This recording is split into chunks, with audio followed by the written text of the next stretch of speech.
Hey guys, LevelCap here, and this week in gaming, Battlefield 5 is getting a major update, the Cold War beta broke records, Apex Legends is finally coming to Steam, and more.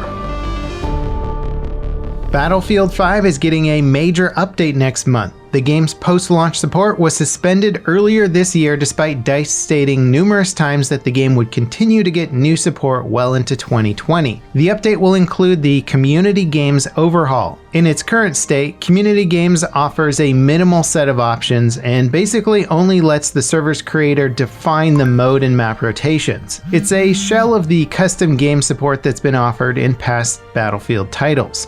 The overhaul will include mutators for damage, ticket counts, spawns, and more. By all accounts, it sounds like a proper custom server system that will give players a ton of flexibility and allow for stuff like hardcore modes. News about the update broke after DICE revealed the Battlefield 5 Definitive Edition. This is a new release version of the game that includes all maps and weapons added since the game originally launched, all of the elite soldiers, and many other skins and Tides of War chapter rewards.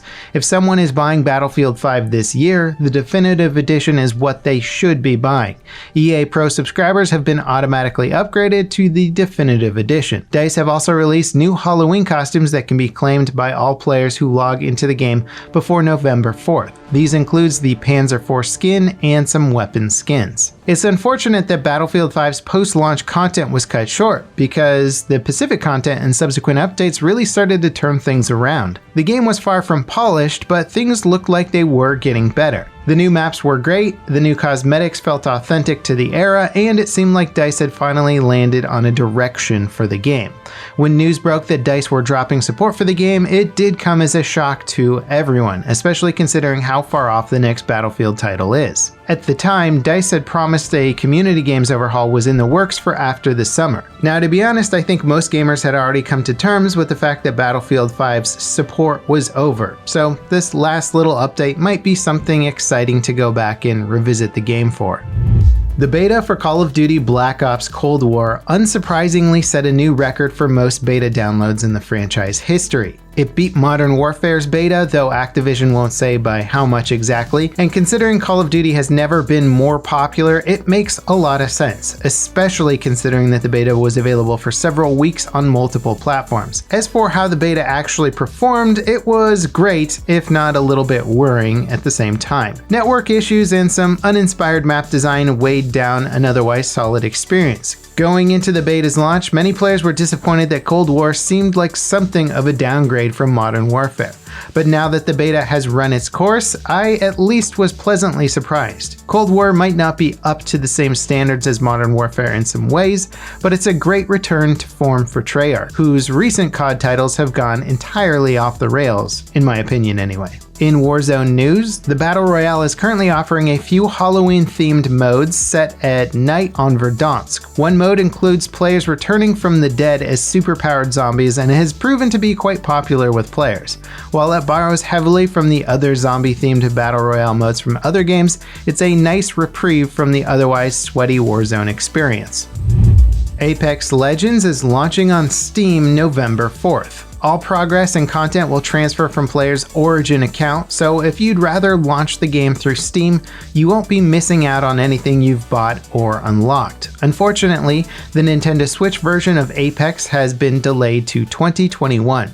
The developer cited issues related to developing the port during a pandemic as the primary roadblock. Apex's Halloween event is currently live for all players and features alternative modes and unique cosmetic rewards. 7 Australian CSGO esports players have been banned for betting-related offenses. The bans last for 1 year and were issued by the Esports Integrity Commission, which is currently knee-deep in an investigation of the coaching bug that lets CSGO coaches spectate matches in unintended ways. So far, 37 coaches have received bans. The Australian players were banned following their participation in the Australian ESEA's Mountain Dew League. They were all caught betting on their matches, which suggests match fixing may have occurred. Due to the nature of the offenses, local law enforcement has been notified. World War I FPS Beyond the Wire has launched in early access to a generally positive reception. I released my first impressions video yesterday, and I think the game has a very solid foundation, but a little bit disappointed that it seems so similar and familiar compared to the other historical shooters currently on the market. We'll have to wait and see where the developers take it from here. Hopefully they lean into the game's more unique aspects and flesh it out into something really memorable. Among Us, the imposter survival game that blew up overnight thanks to big-name streamers, is currently being targeted with a massive spam attack. Players in public matches are reporting messages telling them to subscribe to a certain YouTuber and that their PC will be killed if they don't comply. The hack also seems to make the game unplayable by hiding the game's background.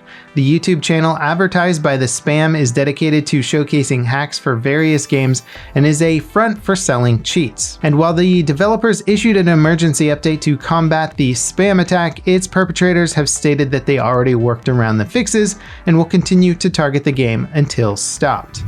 Doom Eternal's first DLC campaign, The Ancient Gods Part 1, launched to pretty rave reviews. It's a continuation of the game's main story and takes players to multiple new levels set on Earth, in Hell, and Urdok. The DLC is available as a standalone game and doesn't hold back on the challenge. Each level features new environmental puzzle mechanics and a healthy dose of enemies to tear through. One notable encounter is dual Marauders in the DLC's first area. The Marauder is an incredibly divisive mini-boss enemy because he is essentially the only thing in the game that can block your damage. In our final story today, the remaster of Westwood's iconic Blade Runner game from 1997 has been put on hold. Night Dive is a studio that specializes in updating classic titles for modern systems and players, but even they're having trouble reworking the game. Issues tracking down parts of the original game's source code has hindered development of the remake. While the project isn't entirely cancelled, it's on hold until Night Dive can properly develop the remake. Footage of upscaled cinematics from the remake received mixed reactions, especially from fans of the game who felt the footage was a bit too clean. Blade Runner really helped cement the point-and-click adventure genre, as one could really deliver some serious adult-themed content with it. It was wildly successful at launch and was one of the first games in the genre to utilize 3D characters. Legal issues and lack of proper archiving prevented the game from being available on modern PCs until 2019, when GOG.com secured the rights to distribute the game. And that wraps it up for this week in gaming. As always, guys, I hope you enjoyed. Leave a like if you did. Subscribe for more news content. Let me know in the comments down below what you thought was the most interesting story this week. We usually have pretty interesting weeks in gaming these days, I've gotta say. Anyway, I'll see you guys next time. This is LevelCap signing off.